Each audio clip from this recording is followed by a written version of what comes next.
We have got a mental health crisis going on, but I think actually it stems from a crisis of lack of things that we're lacking in our life. We're lacking meaning, we're lacking connection, we're lacking purpose, we're lacking positive values and not just junk values in our life. I sort of relate it to the Americans with their Second Amendment. It's like, we have the right to bear arms, we have the right to go to the pub, and it's like, yeah, of course, not everyone who owns a gun in America is going to become a mass murderer, just like not everyone who drinks in the UK is going to become an alcoholic. But does that necessarily mean it's something we should be actively promoting and encouraging people to do?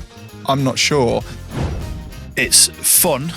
Then it's fun with consequences, and then it's just consequences with alcohol. Rich, what do you do and why do you do it? Great question, mate. What do I do? So, well, that's changed in recent years quite dramatically from what I did even just sort of 2 years ago, really, 2 or 3 years ago. But what I do right now is I help people make positive progress within their lives. Fundamentally distill it down into a few words. Why do I do it? Because that was where I was 3 years ago. I was not present in my life, not present with the relationships in my life, with the people in my life. I wasn't fulfilled. I was lacking in meaning and purpose. And I was drifting through life without really any sort of proper direction or kind of knowing where I was going or what I wanted out of it. So I do it because I don't want people to get to the point in life where I got to, where essentially kind of I was questioning whether I had any worth of being on this planet anymore, quite frankly. And that's not a nice experience to have to go through. So if I can help people avoid getting to that point, then that's ultimately my aim. For sure. We're looking to dive into that a bit deeper later on. So you do coaching now, and you built your own business and all that great stuff. You were in hospitality before, though, which is an industry that obviously you and I know each other from. For those people that don't know, Rich and I did some work together. You were a client of ours for a while and you came on our retreat and all that good stuff. But you had a lot of the same challenges that I did going through hospitality. I know there's a lot of highs in that industry. There's also a lot of lows. What did you sort of take from that experience? I know it was a very long experience, but what were some of the things that you noticed during that period of your life working in that industry? When we talk about periods of our life, and I think I'm at a point now where I understand phases and I see my life in different phases now, and I kind of realise that I suppose it's the benefit of age in many ways. I think it gives you that ability to sort of zoom out of your life a little bit and not be so focused or intensely focused on where you particularly are or where you particularly want to get to. So that phase of my life was really the first time that I'd taken a risk in my life. I decided to leave university to go into hospitality because I didn't feel like university was my path, was the right path for me at the time. So kind of that was the first risk that I took, stepping away from getting that higher level education and diving into that. And it taught me a lot of things actually doing that. And I guess primarily it's set yourself out a plan. If you are going to take a risk, make sure that you evaluate kind of the pros and the cons and what you're potentially going to get out of it. What are the risks? What's the impact? What happens if it doesn't work out? What are your goals, short-term, long-term, medium-term, etc. So I think those are the things that I first took out of it from a positive experience, from a sort of a growth experience, at that age, whatever I was, 19, 20 years old, 21 years old. That then changed through my 20s because I spent pretty much the decade of 20 to 30, really, just before I turned 30, working in hospitality. It gave me, the good things it gave me were a work ethic, a really, really solid work ethic, because you ultimately have to be committed to an industry like that. It's not just a job, it's a lifestyle, quite frankly. It's not so much now, because I think 20 years on, we view the negative effects of working in that way like we did back then, i.e., 60, 70 hour weeks, 12, 14, 16 hour shifts, all of these things which back then were almost like badges of honor. I've done an AFD, it's like, and then I'm backing that up with another one the next day, having only had 4 hours sleep, plus also probably got a hangover as well. So we don't, we kind of recognise quite rightly now the damaging effects that type of working environment and behaviour can have on people. So it definitely gave me a good work ethic in the sense that I was committed to the job. I was loyal. I was very loyal to what I did. But also it gave me a sense of being in service of other people. And I think that's kind of now, I've taken that experience now into what I'm doing now in coaching, in a coaching sense, being in service of other people. How can I make how can I make this client or this customer's this experience for them as powerful, as enjoyable as it possibly can be? And so, some of those skills that I learned when I was working in hospitality, I've definitely transferred them now, in that sense of being in service of other people. When I started coaching, people looked at me like I had two heads. So like they couldn't make the association from hospitality to coaching. How does one do that? And, what makes you qualified and all that kind of stuff. But it's for all those reasons that you just said there. Yeah. It's not only the service side of things and knowing how to go above and beyond for your guest, but it's awareness, it's sales ability, it's marketing, it's hard work, it's empathy, it's compassion, it's reading people. There's so many transferable skills from that industry, right? Some of the challenges you were going through mentally, because it was the best of times, it was the worst of times for a lot of people that come out of it and upon reflection. What were some of the biggest mental challenges for you in that industry? You touched on overworking and badge of honour, but how else did that show up for you? Yeah, I'm not sure at the time I properly appreciated it. I think when you are in that industry, when you're in that environment, you do give everything. It does, as I said before, it becomes a lifestyle and it sort of absorbs you and kind of every part of your life becomes hospitality. You find it very hard to step away, especially when you're in a role of responsibility where where you've got the keys to the business, and when you're the license holder, you're the general manager. You're not just responsible for the customer's experience; you're responsible for your team as well. There's a lot of pressure that lies on that, and ultimately, it all sort of lands with you. So, I think on reflection, I think I probably wasn't. I know now that I wasn't a particularly good leader back then. I don't think I was emotionally aware enough. I don't think I was in touch with my own sort of emotions and that sort of sense of emotional intelligence, if you like, that I probably have now. I don't think I had that back then. So I don't think I was able to to run a business, but also be a leader of people as well, because I think you've got to have both skill sets. You've got to have that ability to run the business, do all the things that you said you alluded to before, finance, writing rotas, marketing, all that kind of stuff. But then you've also got to be that leader of people. You've got to be there for the individuals in your business, the people that work for you, but also the customers. And so I don't think I was capable of managing both of those pressures. That was probably the thing that had the biggest negative impact on me. And I think actually my relationships inside of work were the things that took a hit. I think on reflection now, I can probably take a step back and say that experience perhaps did then roll out the years afterwards in terms of how I turned up in relationships or how I presented myself in future relationships with people. Again, in a sort of a detrimental way. And it's only been in the last 2 or 3 years where I've actually started to be again aware of this and sort of be able to kind of unpick that. So I think that the emotional side, the managing the relationships, being a leader, that was one of the things that I really, really struggled with. Impacted your relationships? How so? Have you got an example? I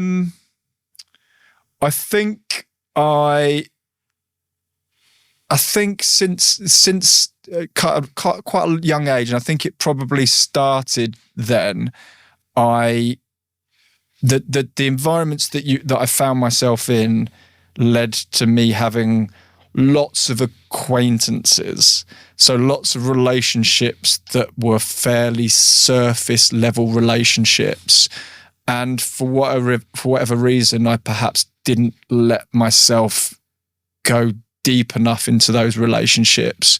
And perhaps it was indicative of having too many relationships. So trying to be the best friend to everyone, or trying that people pleasing thing, trying to make everyone like me, trying to cover too many different bases, be in too many different types of groups across too many different areas, environments.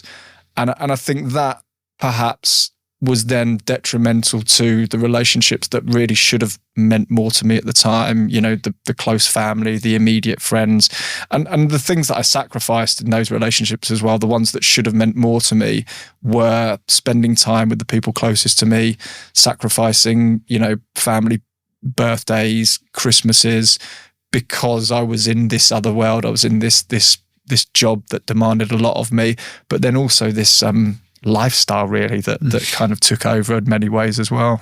Yeah, because it is a wild ride, hospitality, missing weddings, missing birthdays, deciding whether to put a request into your area manager if you can have a Saturday night off in the fear that they're going to say no, or go out for your mum's birthday. There's so many opportunities like that missed, aren't there? When you touched on the people pleasing aspect, where do you think that comes from?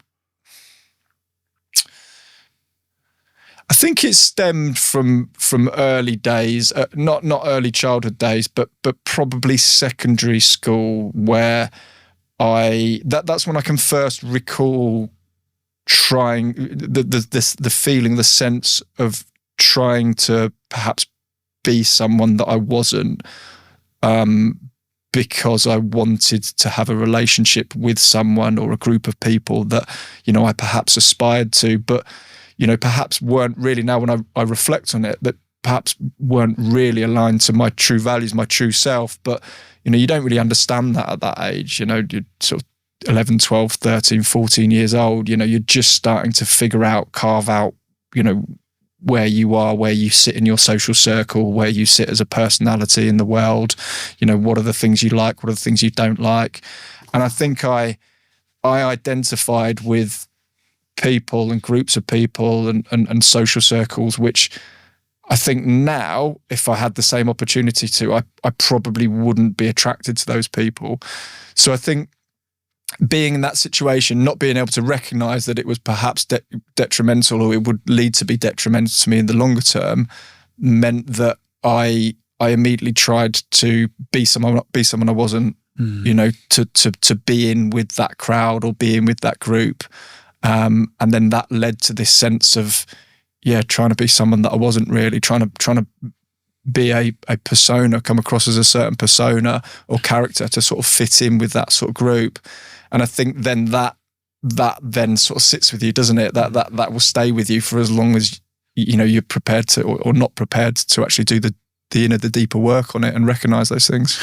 Yeah. Do you think it was more you knew who you were, but you didn't feel confident in being that person and the fear of being judged? Or was it that you just never really found who you were at that age? That's a really, really good question. I think a bit of both, I would imagine. I went to an all-boys secondary school. So I think that environment to some degree would sort of dictate how I would show up, or how I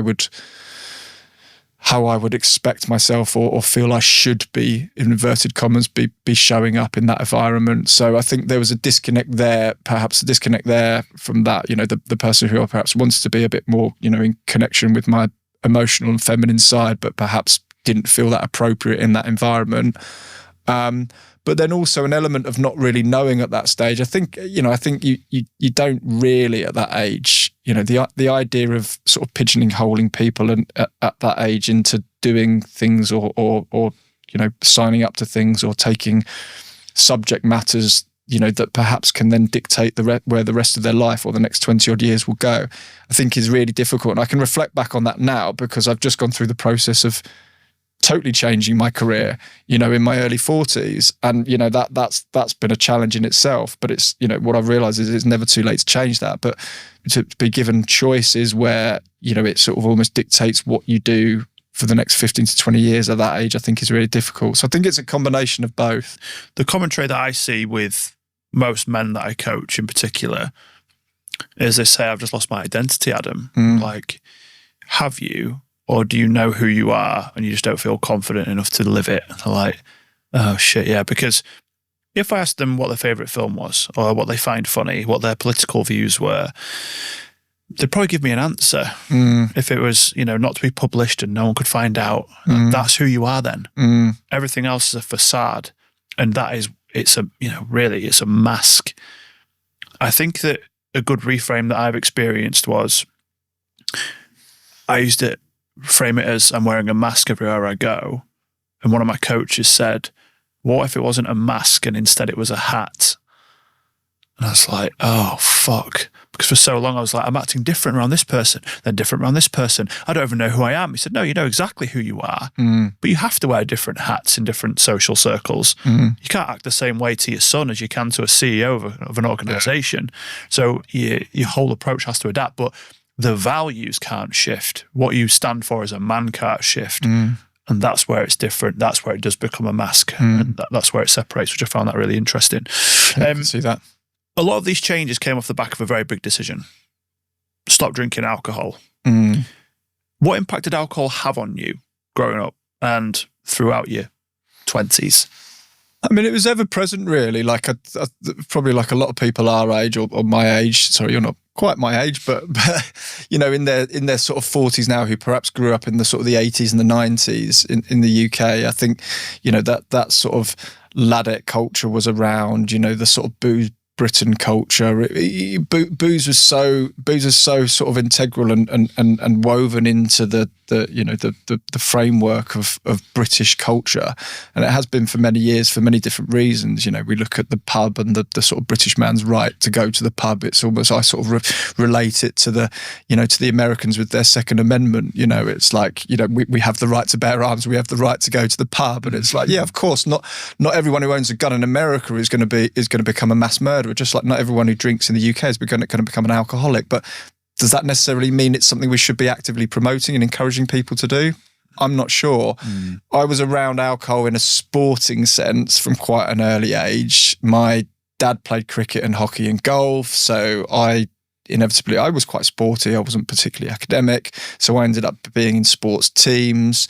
There was tours, cricket tours, hockey tours, things like that. Festivals that would go to, sporting festivals. So alcohol was present from a young age, and especially at weekends when, of course, when I'm 13, 14, I'm not going to be drinking at school or during the week. But then at weekends when I'd go to sports matches with my dad, the team that he played in, I would sort of tag along. The after match beers would come out. From an early age, it was like I was allowed to have like a shandy, and so I was introduced to alcohol from quite a young age, sort of 13, 14 years old. And then, even on family holidays, when we'd always drive and we'd always go to like France, Spain and European countries that arguably have a healthier relationship with alcohol, I think, on the whole, than we compared to what we do in the UK. Some would probably argue that, that's not the case. But I think I think generally speaking, that foreign countries, especially in Europe, have a slightly better relationship with alcohol. It just forms a healthier part of their day-to-day lives and environment. And so when we were over there, we would see alcohol differently. Me and my brother would be allowed to have a glass of wine with dinner and that kind of thing from a fairly young age. So I think I was brought up with alcohol being just normal. It was a very normal part of our life. Were my parents alcoholics? No, not at all. Did they drink more than perhaps they probably should do on occasions? Yeah, I think they did. I don't remember ever seeing it, but my dad would drink like a bottle of wine in one sitting of an evening when he come back from work. I would see him at the weekends drinking several pints of beer, but that's back in the days when a pint of beer was probably 3.5%, not the sort of 5.5%, 6% that it is now. Yeah. So actually, the 7 or 8 pints that he had was only sort of 2 or 3 or 4 would be now. So it was very normalized. And then as I got towards my sort of latter teens, certainly sort of 16, 17, 18 in sixth form and beyond, where we actually were able to get into pubs, and actually access alcohol ourselves, that's when it started to become a much more integrated part of my life. And I think it became something, going back to that people pleasing thing that we talked about before, within the group, within the circles that I found myself in, it became something that I could almost rely on to boost my confidence levels, actually knowing subconsciously that I probably felt that I wasn't in the environment that I should have been. It wasn't my natural environment. So I think that's when I started probably to use it in a way which, for many, I think again, for many people, using it for that extra confidence, to sort of kind of give me that opportunity to go and speak to the girl that I was ashamed to speak to, or to, be more funny, or feel like I was, kind of got more, as I say, self-confidence in any given situation. It then obviously went into university after going to school. And when you get to university, especially in the late 90s, early 2000s, it's just everywhere, isn't it? Viral. It's literally everywhere. I'm surprised that I didn't go into halls of residence and it wasn't like there wasn't bottles of booze already in the fridges of the halls of residence. But it's literally everywhere. There's a bar on campus, where you live, like literally 100 yards from where our room was. And then like other things became readily available as well, other substances, recreational drugs, and that started to infiltrate social situations even more. So I think that's when my relationship with alcohol probably, on reflection, started to become one where, it was perhaps getting out of control at times, but then everyone was doing the same. So it was just the normal thing to do. So to me, it didn't seem out of control at the time. And then, fast forwarding a couple of years to what we've already discussed, making that choice to leave university because I didn't feel that the academic environment was the right one for me, and had the opportunity to then go and, forge what I thought was going to be my career for the next 20, 30 years in hospitality. That was almost like, oh, wow, actually my hobby has now become my career. This is brilliant. Like, yeah, I can actually make a living kind of doing and serving the thing that for me was just, almost like a hobby. Yeah, it's interesting that it's fun. Then it's fun with consequences, and then it's just consequences with alcohol. It's a common theme that I see with a lot of people.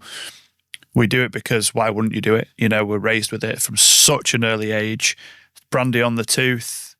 It's the dipping your finger in daddy's beer at 7, 8 years of age for some people. It's having a little sip of it as you get older. It's having a shandy. It's having a few more. And then, as you say, you get 16, you might try the local pub with your pals, and you get your best shirt on your school shoes on, right? Yeah. And then everyone else is doing it. You want to fit in. And then suddenly that's just what happens. And you go, right, okay, well, here we are 20 years later. So a lot of the work that I do with people is establishing what their relationship is with it now, but how did it begin? Where did it start? Why do you think so many people struggle to not only admit that there is an issue, but to stop drinking alcohol? Well, so going back to what you said there before, I think we sort of have as a society almost sleepwalked into this situation. Like and you can understand why. I can certainly understand why it's happened, because for a lot of people that they will, put alcohol in the box of drugs and label it as a box of drugs and label it as bad. And I think the difficulty with that is that there's so much more nuance to this and to life in general than just labeling things as good and bad. So I think we need to be really careful about, the sort of the labels that we put on things. I think alcohol has been around for centuries. Like alcohol, differently to most other drugs, it occurs naturally. Stick apples or pears or grapes in a bucket and leave it there. They've got natural yeast on their skins, and they will ferment. They will create alcohol. That's why that's how alcohol came about. Centuries ago, monks would have been doing that with raw ingredients. Anything that's got a high carbohydrate level in it, it's got fermentable sugars in it. It's got the potential to become alcohol. What's changed in the last couple of centuries is how we've processed that alcohol to the nth degree, to it's then become, when you're making vodka, you get up to like 95, 96% pure, almost pure ethanol, and then we water it down. So we've kind of created this, this product or this liquid that's so highly processed. So in some ways it has almost become like the heroines and the crack cocaines of this world as well, because of that processing. Firstly, I don't think everyone has an issue with it. I think some people, first of all, I think I don't advocate for, everyone to stop drinking. Like, I'm not here to sort of push prohibition. And, I think some people can have a healthy relationship with alcohol. My wife still drinks. It's not an issue for her. She drinks less now that I don't drink. And she doesn't have to deal with really severe hangovers. So, and I know a lot of people who are like that. So I think first of all, it's not an issue for everyone. Why do some people struggle to admit they've got a problem? I think and I can only really speak from my own experience, and my own experience is not necessarily that I had a problem, but I think I was starting to recognize that it was an issue when it was impacting other areas of my life. So it was impacting not just the way I felt physically, like it wasn't just the headache or the feeling like I'm going to vomit the following day. It was the ongoing impact, the mental health issues that would then come afterwards, the sort of the fear, the loathing, the anxiety, the depression, all of that things which would sit around not just for a few days, but then it would be ongoing for weeks and months afterwards. And I think for a lot of people, and I certainly did this, I used it as a suppressant. So I used it to suppress the uncomfortable feelings that I was having that I now know were in part being caused by the alcohol. In the immediate aftermath of having a drink, you get that dopamine spike, you feel good, but that doesn't last very long, not as long as the effects of alcohol. So then you find that you're just topping yourself up and kind of almost chasing the dragon in inverted commas. So I can certainly reflect now and say that I was using it to suppress those emotions. So I think the first thing is that it's the easy option for people. It's so readily available. It's the easy option for people to reach to use to help them suppress the challenging emotions or feelings that they're going through in their life or experiences that they're going through in their life. It gives them that sense of relaxation. It's that hard day at work, or if you've got something going on in a relationship in your life, reach for the drink, or go meet the lads and wind down, let off steam, kind of forget about things. So I think we use it in that way. It's become that crutch. It's become that go-to thing that people use to sort of almost forget about and escape from life and the challenges of life and the emotions that they're going through. And so I think a lot of people don't want to face up to that stuff because it's really uncomfortable, because it feels really shit. When you remove it for a period of time and all of a sudden what you're left with is emotions that you don't know how to deal with. Well, okay, what is this that I'm feeling? Basically you are just feeling emotions that you've suppressed for a long time. But some of those emotions are really uncomfortable. There's nothing good or bad or right or wrong about them. They're just emotions. They're just feelings. They're natural. They're normal. But people aren't used to it. So I think that's why people then find it very difficult to admit they've got a problem, because I think subconsciously they realize that they're using it as a suppressant for those issues. And then I think that also answers your second question, is why do people find it difficult to stop drinking? Because of that, but also partly because of the narrative that we have created around alcohol, the stories that we tell ourselves around alcohol, and that alcohol marketing has created. Very, very clever creating. Let's face it, in my eyes, I personally, I'm a salesperson, so sales and marketing, there was always a bit of a battle. And I'm not going anything against marketers, quite the contrary. I think I've got some great friends who are marketers, very clever marketeers. But for me, I think personally, clever marketing is it's emotional blackmail, really. And when you see consumers being emotionally blackmailed into purchasing something which is fundamentally detrimental to their health and well-being, that's really difficult. And then layer on top of it the fact that it's bloody everywhere, it's generally pretty cheap and accessible, it's encouraged, and it's also pretty addictive as well, then that becomes a real problem. So I think put all those factors on top of each other, plus also the sort of the narrative that we tell ourselves, the stories behind it. The more we tell ourselves these stories, the more we believe them, i.e. I need alcohol for X, Y, and Z, for confidence, to negotiate, for fun, for relaxation, to help me sleep. All of these stories that we've told ourselves for many years, layer those on top of each other, and we actually believe it's true. We're actually not just believe it's true, we're adamant, and you see people using that to back up. So you have to kind of start by looking at changing the belief systems, where they come from, how much truth is within that belief, changing the mindset. Because if you're trying to make a change, if you go from not thinking about the change to kind of thinking, it might be time that I thought about making a change, to making the change, what then happens is you just don't change the mindset and the belief system you have about the problem. You don't do the background work to raise awareness, the sort of the preparatory work, if you like, to educate yourself around what it is and why it's an issue. You then find you get a month down the road, January being an obvious example of this, you get a month down the road and you've still got that belief system that you need the alcohol for X, Y, and Z. So you get to the end of January and it's like, oh God, that was really hard. I've white-knuckled that. I've earned the right to have a drink again. So I think that's where the problems come from. There's so many good points there, mate. And when people ask me this question, I always just say it's fear. It's fear of loss of love. It's fear of embracing the emotion, the challenges that you'll experience that you've just never really been exposed to, because you won't remember dealing with the emotions before you consumed alcohol because you're too young. So bringing it into the present moment, and there's lots of more problematic things that happen as you get older, typically for most people, as opposed to dealing with those challenges when you're younger. But the old sort of narrative that people will peddle to me is, it's about moderation, Adam. You must have had a problem. Like, I didn't have a problem in the sense I was scrambling for empty cans of Carling in the morning, but it was causing me problems. And the argument I put back to them is, do you smoke? And they go, no. Oh, you must have had a problem with it then. You're like, well, no, that's different. It's not different. People disassociate from smoking as they're not that type of person. They go, no, I'm not a smoker. When you say you're not a drinker, oh, you must have had an issue. And then people get hit with the shame stick for having made a positive change, which is, it is changing, I will say that. It is getting better, but there's still a lot of work to be done, isn't there?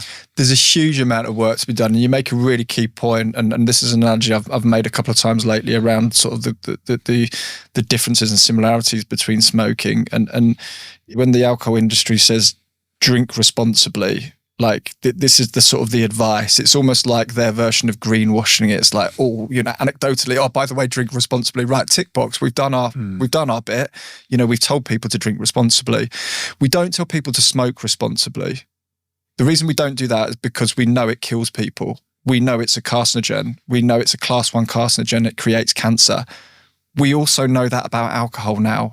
Alcohol breaks down in the body as a class 1 carcinogen. So it is directly related to at least 6 different types of cancer. We know that for a fact.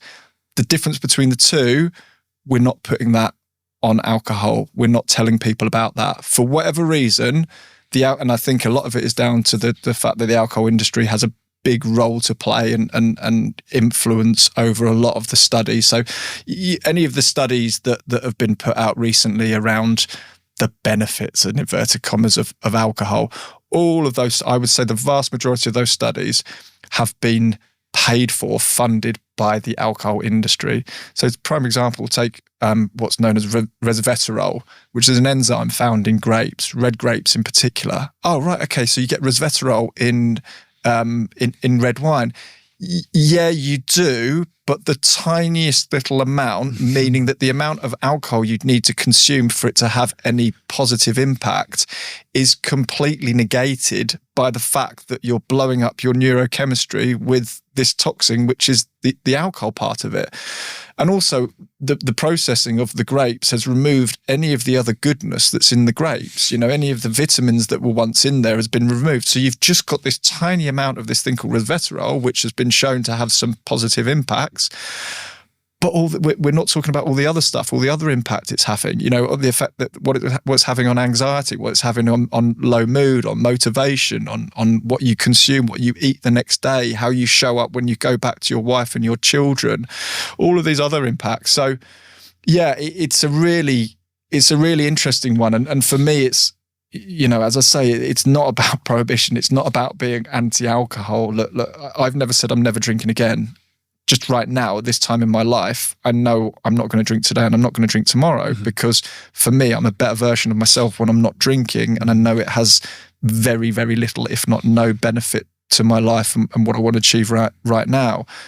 But we need to help people raise awareness around the effects and the damages of alcohol, which is ultimately what we're not doing at the moment. 100%.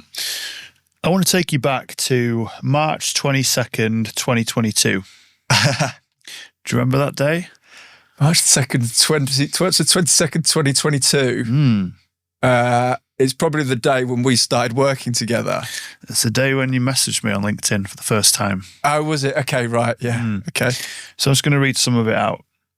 Adam, I think the health and wellbeing retreat is a fantastic idea, and I would definitely be interested in taking part.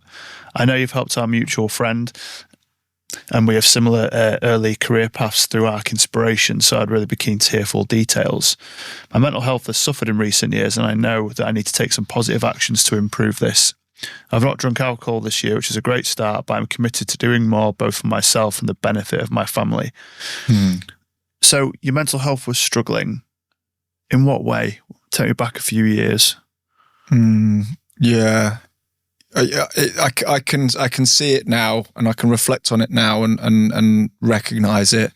At the time, I couldn't. I think it was an accumulation over many, many years, if I'm honest with you. I don't think it's something that happens overnight. I don't think you go from being, having great mental health to all of a sudden the following day you don't have great mental health. I think, yes, we all have our peaks and troughs, that is natural, and our overall mental well-being can fluctuate. But I think sort of something as acute as sort of depression and anxiety and some of the feelings that were coming up, that those really just sort of built up over years. And for me, I think the turning point was during COVID, when we were all of a sudden put on furlough. So I went from, really well paid job, 70, 80 grand a year, my dream job in many ways, which I'd kind of coveted for many years, working with some incredible globally recognized brands, supplying into some of the biggest pub, bar and restaurant chains in the country, and really building that role from a non-existent. It didn't exist before I was brought in. I was brought in specifically to do that and grow that part of the business, because I'd done it in previous roles as well to quite good success. And so that was really exciting. And that was February 2020. March 2020, so a month later, I'd literally just done my induction month. It was like, right, COVID's here, right, work from home. A week later, it was right, no, you're not going anywhere for a long period of time. Furlough would come in, thankfully. So we kind of had that period where the initial kind of fear and anxiety, once we'd been able to process the impact of kids not being in nursery, me going down into a smaller percentage of my salary, but then the expenditure of the household not happening, put a pause on the mortgage. It's like, right, oh, actually, yeah, we're going to be all right here. And then it was really sunny. It was like, oh, brilliant, right, it's another day, so let's start the day at midday with a glass of wine in my hand or a gin and tonic. So I think a lot of people experience that cycle at first. I recognised quite early that was going to be detrimental to me in COVID. And so what I did instead was I used my hour of exercise a day to go running. Now, what I can look back on now, and I didn't realise at the time, was all I was doing was I was replacing one addictive tendency with another. And again, using it to cover over the things that I wasn't willing to deal with, the emotions, the fears, the anxieties. Like what fears and emotions? Not being good enough, feeling like I wasn't good enough, which I think was something that had hung over me for many, many years. I think stemming back from, feeling like I had unfinished business at university, dropping out of university, kind of using the sort of the template of, not being academic as almost like an excuse to say, the justification of moving away from that and not finishing that, then not staying within that career, coming away from that career. So I think a fear of not being, or a feeling of not being good enough was something that was often coming up for me. And so I think I used the running as almost like a way of proving to myself that I could do things. I could go out and push myself harder and further and faster every time. And I now know as a running coach that if you go out and all you try and do is run further and faster every time you run, that is a quick recipe for injury or burnout or just hitting a ceiling very quickly, and you're not going to get any better. So I can look back on that then and realize that was a problem. As COVID progressed and we started to come back out of it in hospitality, and hospitality reopened, and as salespeople we were able to go back out into our roles, I very quickly realized that something wasn't right. I very quickly realized that I didn't feel at peace with myself and the job that I was doing, where I was, but I couldn't put my finger on it. I didn't know what it was. I just couldn't work it out. I was like, something just doesn't feel right. I'm not as motivated for this. I don't enjoy it like I used to, and I couldn't make head or tail of it, because it should really, in theory, have been my dream job. And all that's happened was we had an 18-month period where, well, of course, we all know on reflection that the whole world was turned, a lot of people's worlds were turned upside down because of, COVID policy, essentially. And coming out of that period, so midway through 2021, between that period and then around October 2021 was a period when my mental health just deteriorated quite rapidly.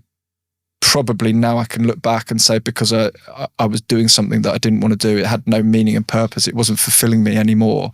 And then it was this almost realization, and whether it was conscious or not, that what I was doing and what I'd invested over 20 years of my life into perhaps wasn't actually the thing that I wanted to be doing, and actually wasn't a reflection of who I truly was and where I wanted to go and who I wanted to be and become. I think there was a bit of dissonance between that of knowing where you wanted to go, knowing what you've always done, getting dragged back into that old identity again, and just not being able to feel like you can break free from it. Yeah, totally. Yeah, absolutely. Because, I said it before, it was going into the drinks industry was like a hobby. It was all of a sudden my hobby was my career. And, and in many ways I had some great experiences. Like I got to travel the world, and I would never for any 1 second say anything bad or have any regrets about my over 20 years in the drinks industry. Like for the vast majority of that time, I loved it. I had a great time. I met some great people. I learned some incredible knowledge and skills about that particular sector, that particular industry, which, put me in a good position to progress my career and quite successfully, and work for good, generally speaking, I worked for good businesses, good people, brands that I would class as premium brands that weren't just stack 'em high, stack 'em cheap kind of thing. And I would never have any regrets about that. I got to travel the world, see some amazing places, meet some great people.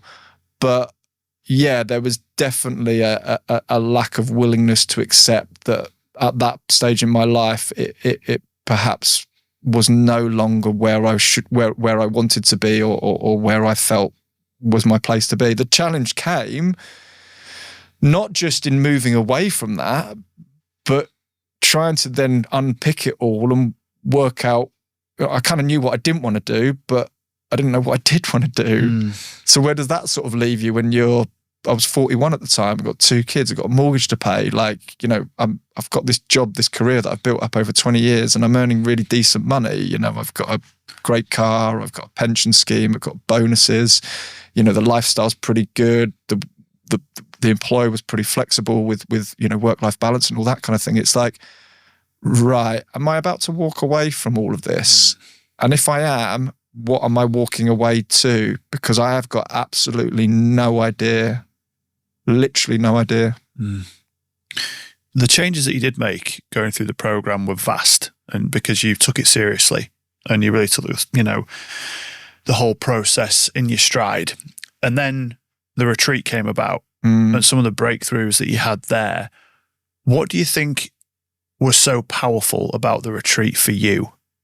Firstly, it's a really, you and Mace, you created a really safe space, a really safe environment for guys like myself and the other guys that were on the retreat to turn up as the truest version of ourselves, to be really, open and honest and vulnerable. I think was probably one of the main things, an acceptance of, vulnerability. Showing vulnerability isn't a weakness. In many ways it's a strength. And I think there's a lot of guys out there now that don't do that and sort of kind of look at this sort of, kind of still look at this kind of macho approach to life that sort of restricts their ability, their willingness and their ability to show their own vulnerabilities. So I think that safe space that you created was fundamental to it all, and the breakthroughs and the experience that each of us had individually, the exercise and the activities that we did that really facilitated a much deeper level of thinking that took us all, I think, some of us more than others, so much deeper than that surface level stuff, which I think was always where I'd kind of been, and up until that point, at that stage, I'd just left my career in the industry and I'd started a different job, which in the end only lasted for a short period of time, but it enabled a much deeper level of thinking creatively about what I wanted, who I wanted to become, and what I wanted out of life, and how I saw the next, because let's face it, at 41, I may have felt like I've wasted the first 20, however many years of my life in my career. But the reality of it is, it's like, it's only halfway through it. I've got another at least 20 years of career to look forward to now, plus got all of that experience to lean back on that I didn't have in the starting point. So I think those are the key things really for me. One of the themes I remember around yourself, you've touched on it already, was the not feeling good enough. Do you feel good enough now? Yeah, I do. Yeah, I think that there's still times that come in. I have this kind of self-sabotage thing going on, which I've only just in the last few weeks actually identified within myself, whereby I seem to get to a point in whatever I'm doing where I sort of feel like I almost don't deserve to be in that position, or don't have the right. I don't deserve to be able to take it further than I should. What right have I got to be in here? Why do I deserve to be in the position I am? What right do I have to be advising people or serving people or giving advice in different ways?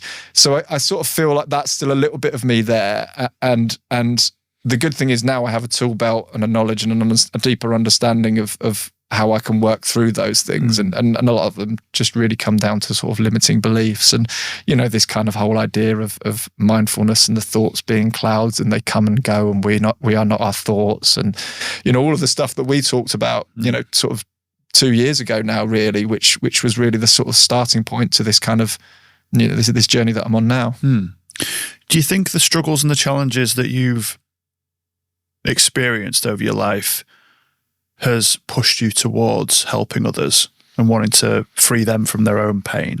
I think I've always had a desire to help others, actually. I've always, I think when I reflect now, I think I've always had an urge to sort of be in service of others and give back in a positive way to others. And I think I lived a lot of my life not being selfish, not in a way which was detrimental to other people, but certainly at times really putting myself first, and thinking, right, what is the best outcome for me? What is the thing that I'm going to get most pleasure from, in inverted commas, and using a lot of those pleasurable experiences, if you like, to drive my decision-making process, which ultimately would create a degree of joy, of pleasure in my life, but it was only ever really sort of short term. It wasn't really helping me to create a sort of a longer term sense of,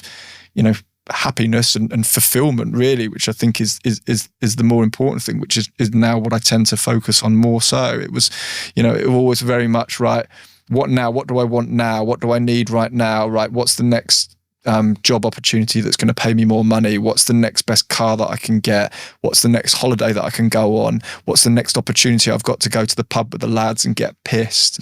All of these kind of things, which were almost very, very sort of short-term opportunities in the moment that designed to, what's going to make me, feel better about myself. So yeah, I think that's probably a reflection now, I think, for sure. It sounds to me like similar to myself, mate, really around the people pleasing and hospitality, agreeing to things that you didn't really want to do, staying late, coming in early. Customer says, can you do this? And you say yes, and you get shouted at by the superior. So the need to help people initially, when I reflect on my 20s, was I want people to like me. So I'm going to people please.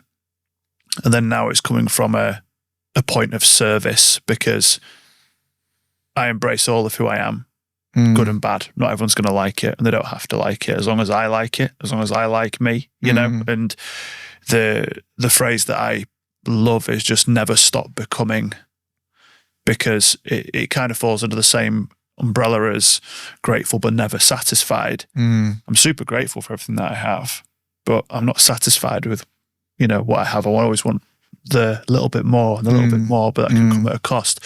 Do you feel like there's an element of that with yourself as well? They're always looking for more? Yeah, I think there is. I think we live in that sort of society now, don't we? Like the creating this sort of perception of need of things. It's like, well, how much of one thing do you actually need? And I think this is something that I find a little bit uncomfortable around, some of the things that you see in particular online now, the sort of the influencers and the gurus that are constantly telling you that you should be doing something or you need something. I'm going to 10x your business, or if you're not doing these 5 things, then your business is going to fail. It's like, well, okay, you're probably speaking from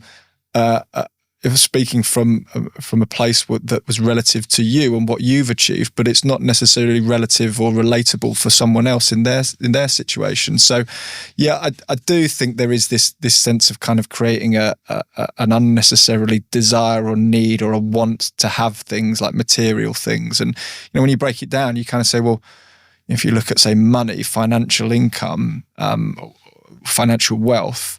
And people sort of say, "Oh, I want to earn more money." So, well, how much money do you actually want to earn? How much money do you need to earn? Like, if you're earning 50 grand, is that going to be enough? Well, probably not, because then you're raising your expenditure to the level that meets that income level. Okay, so 100 grand, is that going to be enough? Well, probably not. No, because you're moving to a bigger house and a bigger mortgage, and you get a bigger car, go on better holidays.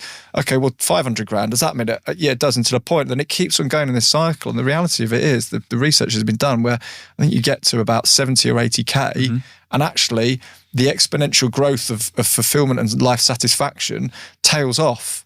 And although that graph of monetary wealth and income continues to grow, it doesn't correspond with that sense of satisfaction. Well, so it's like, well, how much stuff do we kind of need in life to reach that, that place of, when people say, I'm getting there, it's like, well, where is it you're trying to get to? What is the final destination? When will enough be enough? So yeah, I do. I sort of definitely see that sense of need. It's created by almost this perception of things that we haven't got in life. And again, going back to sort of clever marketing, being that sort of emotional blackmail, or leading us to belief that we've not got something in our life that we need to. So this consumerism, it's like people are constantly looking at things that tell them that they haven't got something that they're led to believe that they need. It's like, well, actually, do you really need that, or do you just want it? I think in many cases, ultimately, people just kind of want these things. And I think the thing that we've got least of in life at the moment, and this brings me back a little bit actually quite nicely to, the mental health challenges and depression and things like that. I think, yeah, we have got a mental health crisis going on, and that there are some really serious challenges that we're facing. But I think actually it stems from a crisis of lack of things that we're lacking in our life. We're lacking meaning. We're lacking connection. We're lacking purpose. We're lacking, values that are positive values and not just junk values in our life. And I think we for a lot of people, when you break it down, that's what people are lacking. You know, some of those more spiritual experiences, not the things, not the wants, the needs. You know, it's actually the stuff internally. You know, look inside yourself. You know, have you got connection in your life? Have you got meaning? Have you got purpose? Are you living your life congruent to your values? Are the actions that you're taking aligned with the values, the true values that you have, not the junk values that you think that you should have because you've been led to believe they're the values because of the values of other people? Don't be fooled into thinking that those are the things that you need to believe that you want as well. That junk values bit is so interesting because I first heard that with Dr. Chatterjee when he was on Stephen Bartlett's podcast. And, you know, a good value, for example, if you have let's just say you have the financial means to buy a Range Rover, and the good value is it's a nice car, I've always wanted one, it's spacious, I've got a family now, da-da-da-da-da. If you're saying I'm buying a Range Rover because Joe blogs at school told me I'd never make anything of myself and this is going to really show him, that's a junk value, right? So I don't think there's anything wrong with saying you want it, but why do you want it? You know, and I often say to people that are on, like, you know, some of the younger people I've coached in the past about social media, if nobody liked any of your posts, would you carry on posting?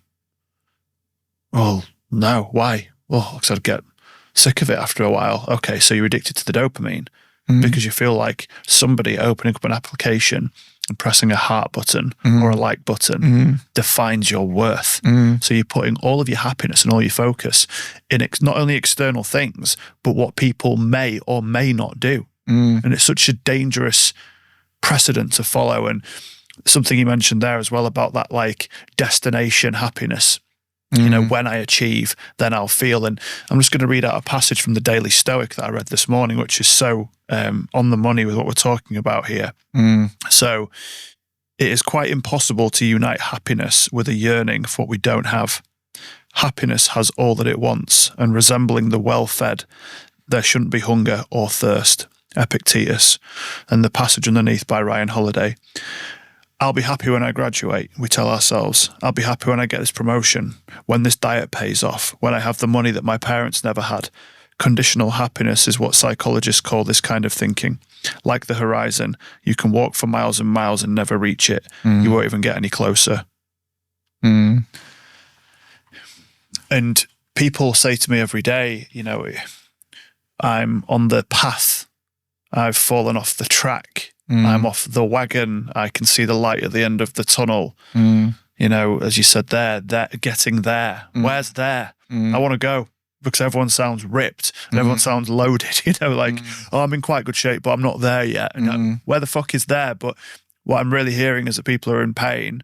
They're not associating enough positivity to the behaviors that they're doing right now, as opposed to, you know, future casting and saying, oh, only when I achieve, then I will be enough. How about just embracing what you've got today and loving who you are today? There's always room for growth. There's always room for development, but it doesn't mean that you're not enough. Yeah. Right? So another quote I want to run by you. Men live a life of quiet desperation. What are your thoughts on that?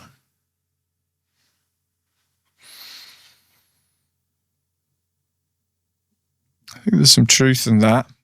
I think it's probably driven by a couple of things. The sense of again, going back to that vulnerabilities that we spoke about before, the lack of willingness to be vulnerable and open up about the things that are challenging you in life, or you're being challenged by.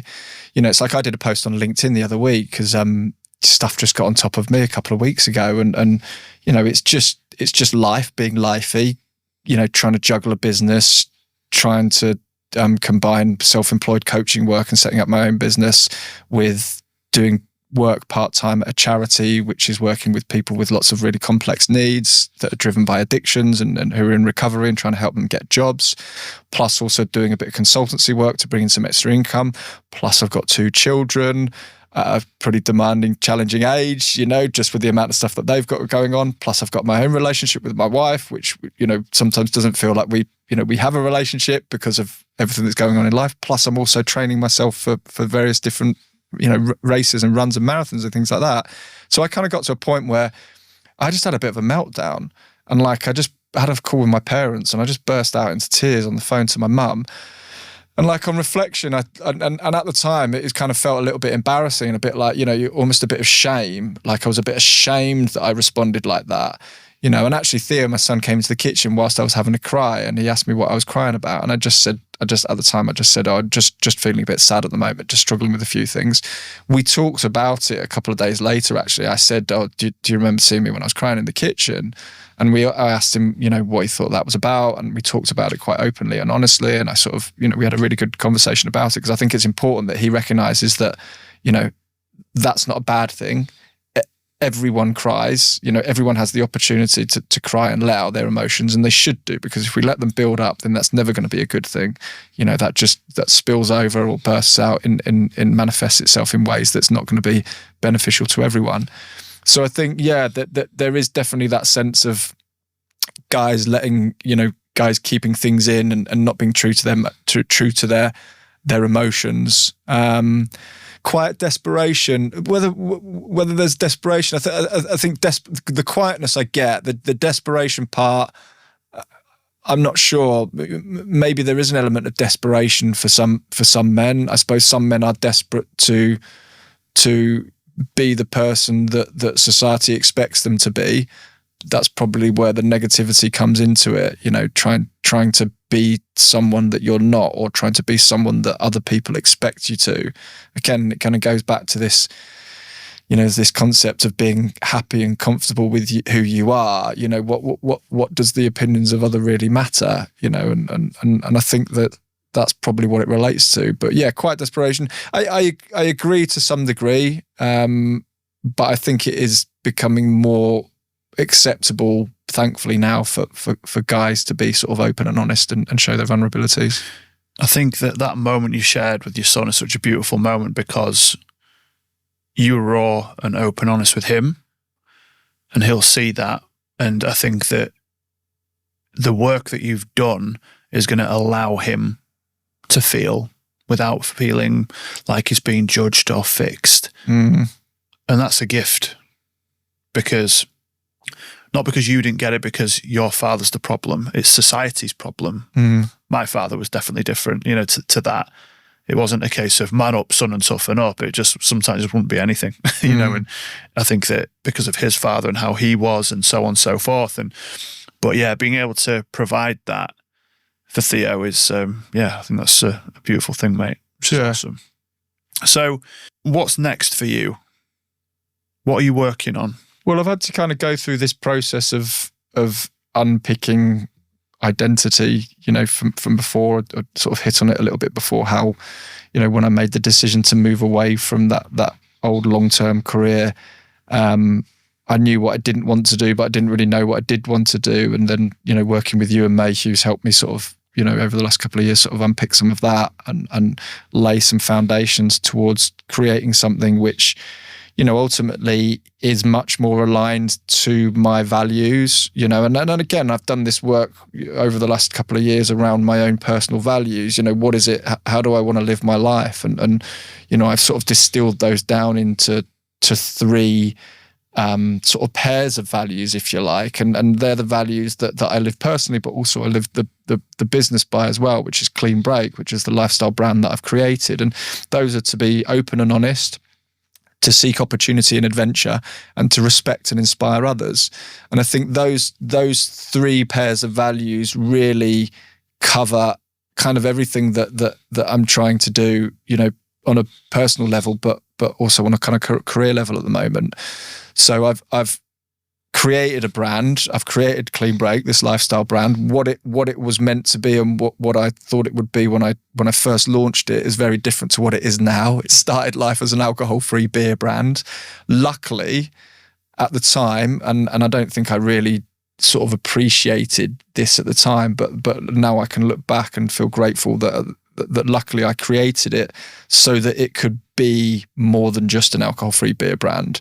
So I didn't create it just for the purpose of that. I wanted it to be become a symbol for health, well-being and opportunity. You know, I wanted it to be something that could inspire other people to make positive progress in their life, which is the answer to the first question you asked me. What do I do?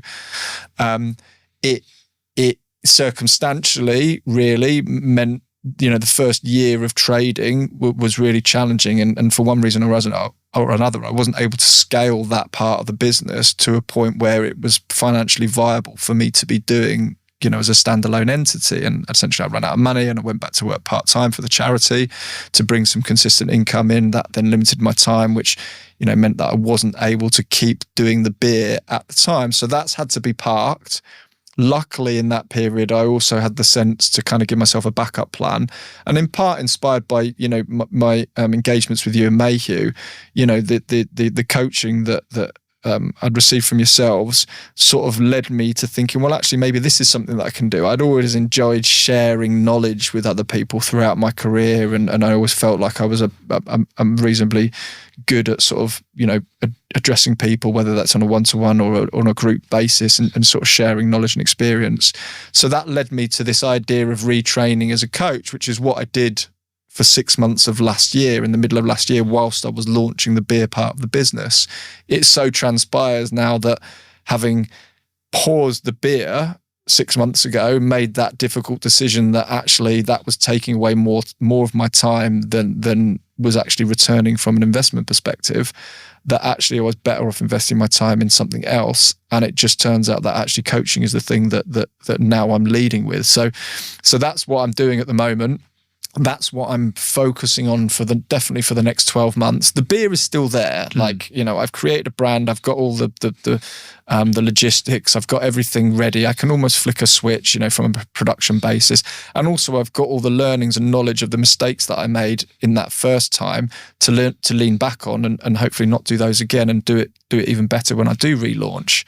But for now, you know, the leaning into the coaching really is where I'm at. And actually I'm getting so much more satisfaction from doing that than doing the beer, despite the beer being part of what I'd already done. I think in some ways, actually, it was kind of almost me subconsciously holding on to a part of that old career, you know, because I was able to, it was still drinks. Yes, it was alcohol free versus alcoholic, but it meant that I could still, you know, I could still look to engage with, you know, my previous contacts, my previous network, supply chains, you know, experiences, events, all of those sort of things that I could still attend, but just from a slightly different angle within the industry. I still will do that, and that will still exist at some point. But for now, really, coaching is where it's at. And I'm at a place now, thankfully, where come the new year, I'm going to be able to sort of move away from doing the charity work and also the consultancy work that I've been doing, and really focus all of my attention on coaching, because this year's been really challenging, because going back to what you said before about wearing different hats. You know, I've been wearing lots of different hats, and, you know, flipping, you know, across different days of the week from one hat to another is just really difficult. It's really quite mentally draining. And it means that I've ended up doing a few different things, but actually not doing any of them to my full potential, spread myself too thinly. Whereas now, you know, the objective really is to scale the brand as a lifestyle brand, which is there to support others making positive progress. And that's through 3 key areas, 3 pillars, if you like, which is mindset, movement, and lifestyle. So mindset, helping people unpick some of the challenges that I was facing, limiting self-beliefs, you know, sort of doing work around purpose and values, goal setting and working towards those goals. From a movement perspective, my movement is generally running, but it's not just about running. For me, it's about helping people build a consistent and sustainable movement pattern within their week, whatever that looks like, whether it's walking, whether it's running, whether it's yoga, whatever it might be, trying to help people build consistency in a sustainable way, which I think is what a lot of people struggle with at the moment. And then the lifestyle part is, you know, in relation to alcohol, but, you know, potentially also other substances if people want to have that conversation, not from an addiction space. You know, I'm not a recovery coordinator. That's from the charity work, that's been a good thing in the sense that it showed me that I don't want to operate in that sort of addiction recovery spectrum, because that wasn't my experience. I wouldn't class myself as an alcoholic. Was I slightly dependent on alcohol? Yes, in some ways I was, from my career, certainly, and from an identity perspective, and perhaps emotionally, I was dependent, but not in a physical sense. So it's helped me, working at the charity has helped me identify that that's not the space I want to operate in. I want to help people that were like I was, that just were feeling a bit stuck, unfulfilled, lacking a bit of meaning and purpose, and perhaps not necessarily sort of saying to people, you've got to stop drinking forever, but actually helping them say, look at alcohol in a different way, identify, what the issues, what the challenges that they've got are, remove some of that ambivalence towards the perceived benefits that they have towards it, and help them ultimately reframe their relationship with alcohol so they can get to a space where if they choose to have a drink, it's a conscious decision based on weighing up the pros and cons and the impact of what that has on them in the moment, but then afterwards as well. And we talk about moderation and being a very subjective term, and it fundamentally is. One person's moderation is different to another person's moderation. But I do think that there is a space for people to get to who don't want to go completely abstinent, but they do want to reframe their relationship in a healthy way. And I think it starts with helping people find more meaning and purpose in life, helping people to sort of view the future in a different way, helping people move positively towards the objectives that are fulfilling, that are going to give them some meaning and some purpose in their lives. Yeah, that's it. It's just channeling the focus on something else, because you get so much time back when you're not hanging out of your arse all the time. Yeah. Or even, that 1 or 2 can destroy your sleep, and then you wake up feeling a bit groggy, and then the kids and the traffic and the boss, and then the this and then the that, and then you go, oh fuck, I need another beer. No, it's just taking that break, as you've said there. Give yourself that grace period of 30 to 90 days. See some of the magic for yourself. Go into it with an open mind. Allow yourself to see the benefits. Then make a decision afterwards. And if you do go back to 1 a week, okay. If you go to, none a week, that's also okay. But it's very rare that I've seen people that have taken a 90-day break or longer and then gone back and started hammering it, because... you get to the point where you realise what's the point. If you do think, I might have one, that's kind of where I'm at. It's like every now and again I think, I might have a drink, and I could perfectly easily have a drink. And then I just come back to this idea, well, what's the point? What's going to be the benefit to me? And that there isn't really any benefit. And I think it's really sad when I speak to people, especially guys my age, and I kind of, do a bit of an assessment of them with their drinking. And although, as I say, it's not necessarily from an addictions perspective, but when you say, well, when was the last time you took a break?